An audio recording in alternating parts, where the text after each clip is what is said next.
আন্দোলনের মূল দাবি হচ্ছে নো এন্ট্রি নো চেকপোস্ট। আমরা ভারতীয় নাগরিক, Aadhaar card, voter card, PAN card রয়েছে, সেই সমস্ত নথিপত্র দেখে আমরা ভারতে প্রবেশ করব। ভারতের মানুষ ভারতে যাব।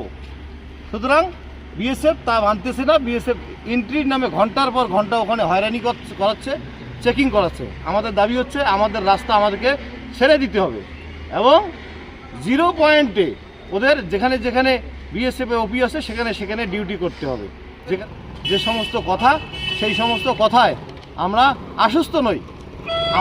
আশ্বস্ত নই এই কারণে গত 10 বছর থেকে এই বিএসএফের এই ওপি নিয়ে আমরা বারবার মিটিং করেছি। এরা আমাদেরকে আশ্বাস দেয় কিন্তু কাজ করে না। সুতরাং আমরা এই আশ্বস্ত নই। ওখান থেকে যতক্ষণ পর্যন্ত চেকিং পয়েন্ট না উঠাচ্ছে বিএসএফ আধিকারিকের মাধ্যমে, ততক্ষণ পর্যন্ত এই আন্দোলন আমাদের চলবে।